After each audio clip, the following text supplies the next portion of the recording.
Good afternoon, fellow Texans. This is Bill Zedler coming to you today with the man who makes it all happen, Mr. Josh Finkenbinder. How's it going today, Josh? It's going pretty good. Well, good. I had a happy Thanksgiving. How about you, Bill? Oh, man, we had a great Thanksgiving. Went and had turkey with my daughter and her family, and the people who joined us was my son and his family, and we had a great time. And then then after that, we spent the whole rest of the weekend basically putting up all the Christmas decorations and stuff like that. My wife likes to really decorate the house, so we spent the whole weekend just about doing that. So how about you? It was good. We had turkey and football and leftovers. So, it's typical Thanksgiving for us. Well, one of the things that I had a post that on my Facebook account that was from Dr. Stephen Hotze, and one of the things he had was one of the first Thanksgiving blessings that came from George Washington, and so one of the things that he had on his Facebook, and I put it on mine, and one of the things that it always wants us to think about is to be willing to thank God for all the blessings that have come to this country and us as individuals. And so I think we need to always keep that in perspective and make sure that we understand where our real blessings flow from, so that in essence we'll remember that only with God's help can we continue to prosper as a nation. So Josh, wanted to start off with a few things that one of the things that since we had our last show that we hadn't gotten a chance to cover was a lot of the things they've had the verdict on Michael Brown, and they had the grand jury report that came out. Of course, there's some people are still not happy with the results, and yet one of the things I've listened to is Mayor Rudy Giuliani. And remember this, friends, he was a former federal prosecutor. And he said he has read through all the evidence, and here's what they do know. That one, some of the eyewitnesses that were black actually testified in favor of the police officer. All right. And the other thing is that the eyewitness testimony that basically was came in on took the other side of the position, in essence opposing the police officer and supporting Michael Brown, was they found that the forensic evidence basically questioned them as far as their veracity. Okay, in other words, one of the things they would say is that Michael Brown was shot in the back. Well, now we've gotten the forensic evidence, and what does the forensic evidence show? Michael Brown was not shot in the back. Here's the other thing that was real important, that the police officer had blood on himself and in his car that came from Michael Brown. How did that happen? That happened because Michael Brown tried to get into the car or stuck his body, stuck his arm inside the window of the patrolman's vehicle, and then tried to wrestle his gun away from him, tried to wrestle the policeman's gun away from him. And in so doing, first of all, a round was shot inside the car, proving that Michael Brown tried to wrestle the weapon away from him. Then what happened was you see the blood trail going away from the car, and then guess what happens? In essence, what happens is the blood trail stops, and then basically they see it coming back towards the police officer. And this basically substantiates the eyewitness testimony that said that Michael Brown moved away from the police officer's car, then went a certain distance, turned around, and started coming back. And in essence, when he started running back, and as he started running, he pitched his head down, and that's when he got the fatal shot to his head. So what it shows is that the forensic evidence supported the police officer. And here's what Mayor Giuliani also said. He said, in all his cases when he would go before a grand jury, he said that the evidence was so overwhelming in favor of the police officer that he would not have even taken it to a grand jury had all the racial overtones not been pouring into it. But I think it's so it's important to look at all the forensic evidence and realize this. What we had was Michael Brown leaves a store after he robbed a store of the cigars. Then the police officer stops him, and in essence, in that initial altercation, some of those cigars are actually rubbed into the or thrown inside the vehicle, inside the patrolman's car. And then they start wrestling for the gun, and the gun is discharged. He starts running away, and then he starts coming back. And then what happens is, of course, the police officer, Darren Wilson, is having to decide, do I defend myself, which he had every right to do. You got to remember this. Michael Brown outweighed him by a substantial amount. And what we have is one of the things that's kind of irked me is they never bring up the fact that the number of police officers that are killed by their own weapon because it's been taken away from them. And so that's the other thing that nobody ever wants to discuss. And so, but one of the things I've seen with this whole thing, Josh, is I don't think we'll ever end up basically solving some of the problems as far as racial animosity until we start getting rid of people, not getting rid of them, but in essence, that's not a right term, but in essence, getting people out of the dialogue that have a vested interest in keeping the racial animosity going. In other words, you look at Al Sharpton. How do he and Jesse Jackson and, quite frankly, the NAACP continue to make money? The only way they can continue to make money is by, in essence, making sure that African Americans feel like they need those individuals or groups in order to get a hearing. And when, in fact, if a lot of the racial tensions would subside if you didn't have people like them stirring up all the racial animosity. So I think, Bill, and I want your input here if you don't mind. I think that this is a very disheartening situation for a lot of Americans because even those who didn't vote for Barack Obama, our hope was exactly that this would end finally, once and for all, the slavery in America and the racial divide that we have in America. It would bring a healing. Exactly. And to me, what we have is the exact opposite. Exactly. Well, I mean, and that's what I was afraid of, because if you look at Barack Obama's background, what was it? He talked a good game when he said there is no black and white America and that kind of thing. But in essence, what we always got to remember is this: you never listen to what people say; you look at what people do. And when you look at his past showed no predisposition towards that policy.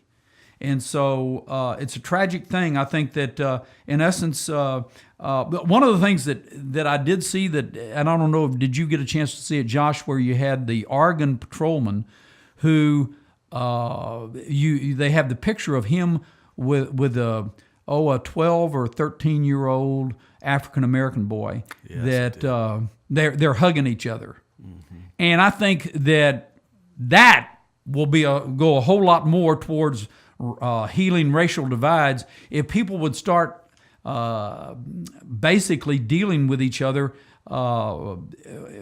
without all these overtones and that kind of thing. And I don't think that it'll ever come until people like Jesse Jackson and Al Sharpton and, quite frankly, some of the media tune it down, because one of the things, I don't know if you noticed, Alan West, he brought up a number of instances where you had white people who were killed by African American youth, and nobody had ever heard of them.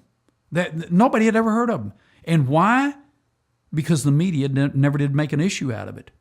But he had 4 instances where you had whites who had been murdered by African American youth, and he said nobody's ever heard of them. Why? Because the news media didn't make an issue out of it.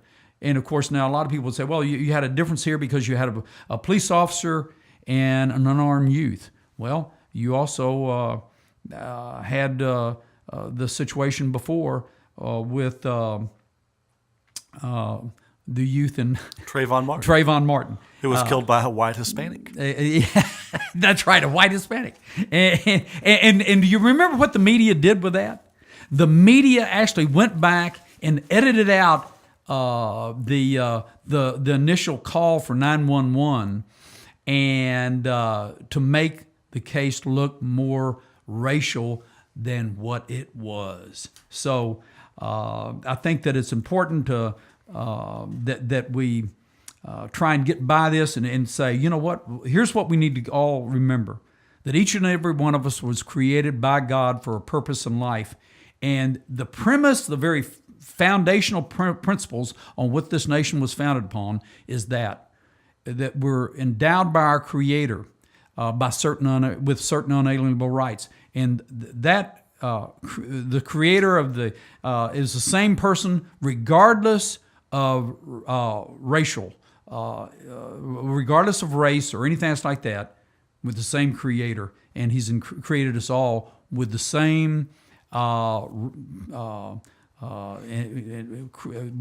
with the same principles of life, liberty, and pursuit of happiness. So let's get back to the original founding of this country and realize that was the intent of our founding fathers. Even though it started off where they in essence, for a period of time, they realized they had to allow slavery in order to take on the British Empire, and so that they could take them on with all 13 colonies together.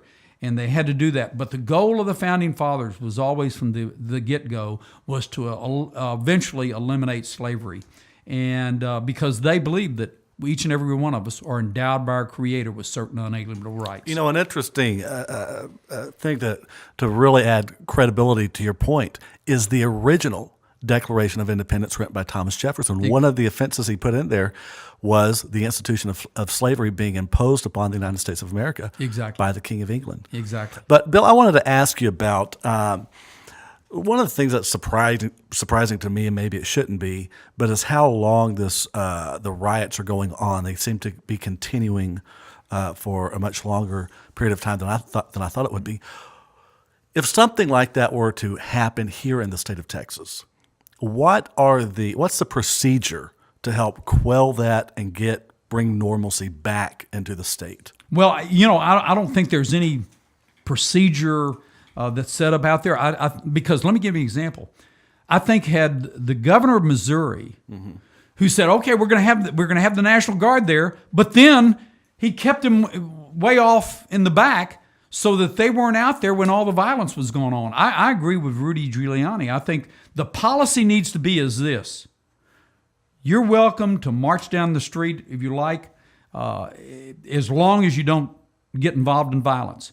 But the very first time you throw a stone, you will be arrested and you will be put in jail. So the first act of violence, you will be arrested and you will be thrown in jail. I think that's where it has to be, where there will be zero tolerance, because that's what happened. One of the things that he talked about was that how when those who were the protesters started turning violent, the police officers initially backed up. He said, big mistake. What you've got to do is the minute it looks like it might turn violent, by the first stone that's thrown, those individuals will be arrested. They will be thrown in jail.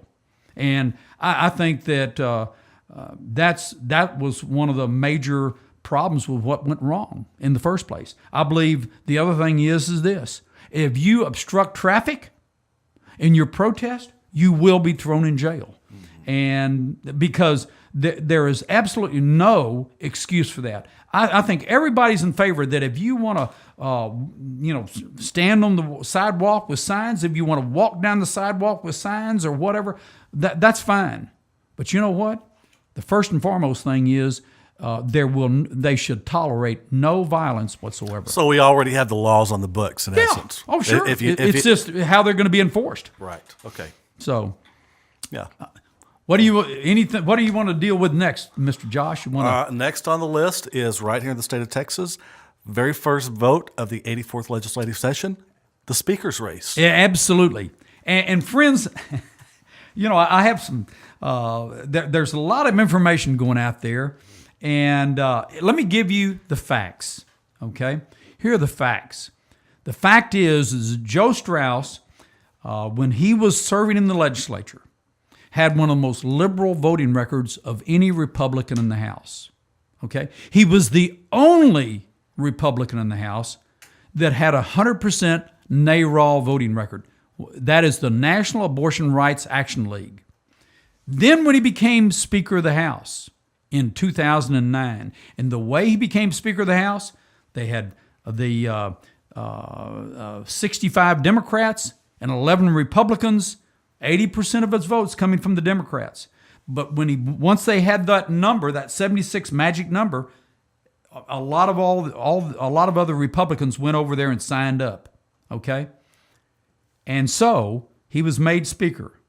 And then what happened was we had two key bills that were up in 2009. It was the photo ID bill and the sonogram bill. Both bills, had they been allowed to come to the floor, would have won. Even though we had 76 Republicans in the House, no Republican would have voted against the photo ID bill. And here's the thing. We might have lost one vote on the sonogram bill on the Republican side, but here's the thing. There were at least four Hispanic Democrats that voted for it. Okay? So in other words, we had at least four Hispanic Democrats that would have supported the bill. The end result is both bills would have passed. But you know what? Neither bill was allowed to get to the floor under Joe Straus. Then what happened was in 2011, well, in fact, let me back up one little bit. Right after throwing the sonogram bill under the bus, and by the way, when we did put the sonogram bill into effect in 2011, they reduced the abortion rate somewhere between 10 to 15%, depending on where you were. Okay? 10 to 15%. Now, do you realize that had we implemented the sonogram bill in 2009, we would have saved somewhere between 7,000 to 10,000 babies' lives? But Joe Straus would not allow that bill to get to the floor. The end result is then he got an award from Planned Parenthood because he kept that bill from getting to the floor. Now, let me ask you this, friends. How many pro-lifers do you know of that got an award from Planned Parenthood? How many pro-lifers do you know of that had a 100% NARAL voting record? But it's amazing. We have some people running around saying, oh, Joe Straus is pro-life. Now, some people might say, well, okay, Bill, well, maybe after the 2009 session, maybe he had a road to Damascus strike and he had a turnaround. Well, if that's true, why was it in 2013 not one pro-life, pro-family bill made it to the floor during the regular session? Now, a lot of people think, well, we had that big omnibus pro-life bill. That made it to the floor, didn't it? Yes.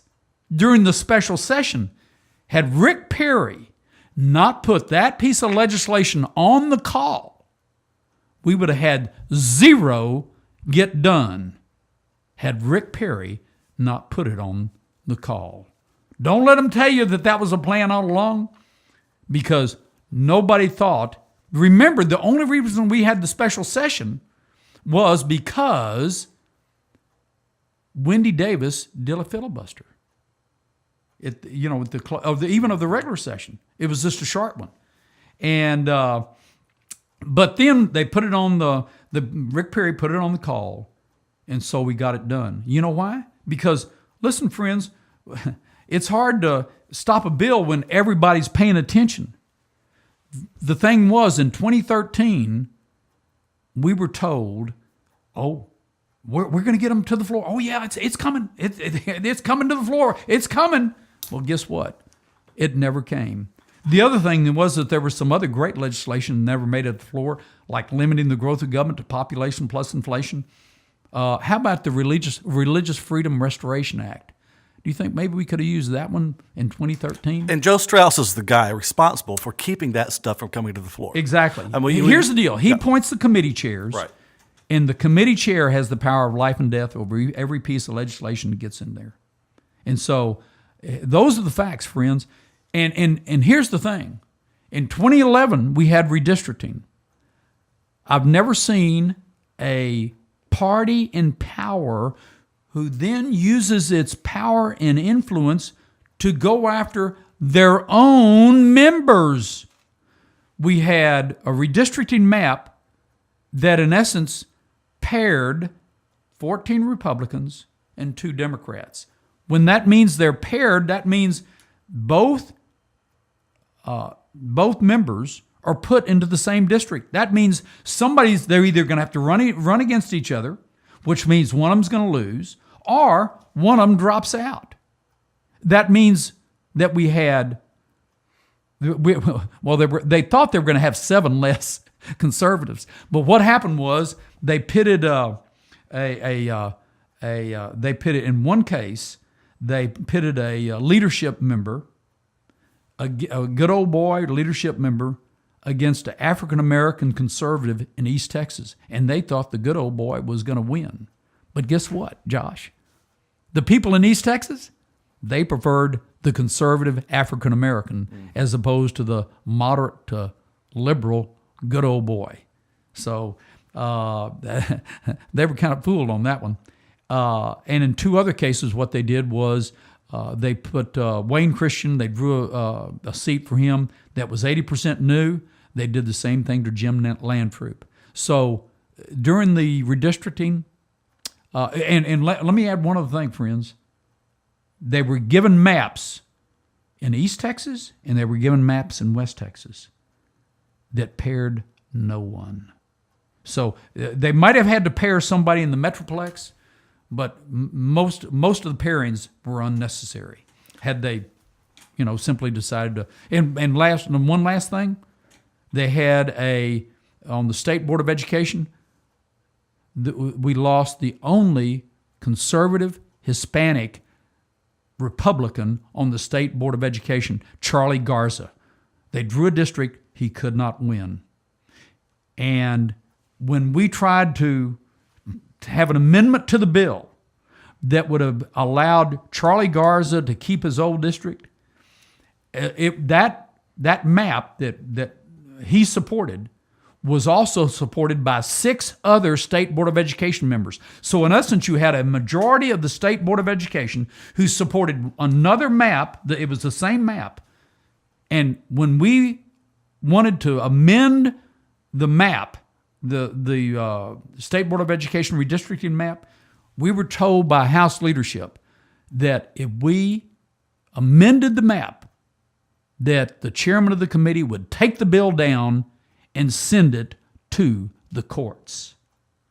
There was the philosophy right there in the redistricting that was done in 2011.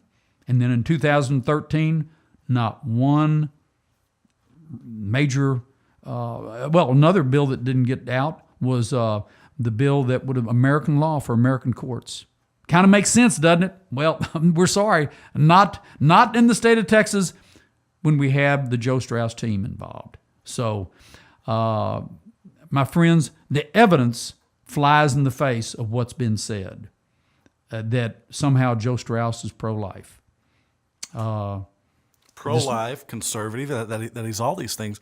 Bill, you just said something here a few minutes ago that Joe Straus in essence, is responsible for the abortion of 7,000 to 10,000 babies. Exactly. Pregnancies. Exactly. So it seems to me anybody that votes for Joe Straus for Speaker, which, not everybody's up on politics that watches our show. The very first vote that takes place down in the 84th legislative session is the members vote for who the Speaker of the House is going to be. Right. And so typically what's happened since 2009 is they've lined up behind Joe Straus, led by a majority of Democrats. Every single Democrat voted for this Republican. And any Republican who is voting for this guy is in essence voting for the abortion of 7,000 to 10,000, and who knows how many this next session. Exactly. Well, and that's the deal. Obviously, there's more pro-life legislation that we'd like to get done. But guess what? The chance. Why would we expect that we have anything different than what we had last session? If the leadership doesn't change, why would we expect anything different? So my belief is you got to have some change in order to get real, solid, conservative legislation passed in the Texas State House. So, where are we at with immigration? Josh, I think I had a great post on my Facebook from Ann Coulter. And one of the things she said was, on her post, she said, we won't have to worry about raising the minimum wage if we'd simply shut off the spigot of all the flood of illegal immigrants who are coming here that do nothing more than suppress the wage rates of people who are at the bottom rung of the economic ladder. You know why? Because then, based on the laws of supply and demand, these people's wages will go up. And let me give you an example. Go to Midland, Odessa, and see what they're paying hamburger flippers right now. You know why? Because their unemployment rate is like 2 to 3%. And when you have a low unemployment rate like that, even people who are flipping hamburgers, they get a lot more money. They're getting $12 to $15 an hour. Hamburger flippers, my friends. So the way to improve the economy for everybody, 1, stop the flow of illegal immigration. 2, get the government off the neck of private sectors, businesses. We need to reverse Obamacare. That's another big anchor on a growing economy. But here's the other thing, Josh, when it comes to illegal immigration. I hear everybody, well, wait a minute. We can't divide these families, or we can't do this for these poor, we can't do that for these poor illegal immigrants and stuff like that. Here's my question. When are we going to ask how this affects current U.S. citizens? How does it affect them? In other words, should we throw the current U.S. citizens under the bus so that we can allow all the illegal immigrants that are here to stay? The other thing is that what does it say to the people who've waited in line 2, 3, and 4, and 5 years? What does it say to them? You were suckers. That's what it says to them. And in other words, they were trying to follow the law. They were trying to do it legally. And in essence, we slapped them in the face. But here's the other thing that I think a lot of people may not be seeing. Josh, did you see the deal recently that showed that about 1.2 million illegal aliens are already registered to vote? You know, in this state, we're only one of 3 or 4 states that has a photo ID requirement. The other states currently don't have that. Now, that would mean that all these illegal aliens that are here could then, you think they'd be out there registering them to vote? You think? Absolutely. What do you think their whole goal is? That's why Obama has been pushing this. Their goal is to make, that's why, despite the fact that if you do a poll, even in the Democratic community, and the poll in the Democratic community shows the majority of Democrats support a photo ID in order to vote. Why? It only makes sense. Here's the thing, friends. We're the only nation in the world that doesn't require a photo ID the only industrialized nation in the world. A lot of, in other words, like in a lot of these third world countries, they only vote on one day and they make you stick your thumb. Once you voted, you stick your thumb in an ink or something like that ain't going to come off for a long time. The end result is that that's the way they control it. But all the other nations in the industrialized world, the way they control it is by requiring everybody to have a photo ID. We're the only nation in the world that doesn't require that, and we should. So first and foremost, any plan that says that once you get here, you can stay, what do you think is going to happen? You think those people who are still in Central and South America, do you think they'll think, oh, wait a minute, those people, if you're there, you can stay. I think I better get there before they secure the borders. Because let's face it, friends, under President Obama, we should have no expectations that they're going to secure the borders because he hadn't done it yet. Under Barack Obama, we have a catch and release policy that says, oh, we catch you at the border, then we release you with the promise that you're going to come back and come back at some future court date, and you're gonna promise to show up. Really? And then what happens is that the overwhelming majority of those people never show back up.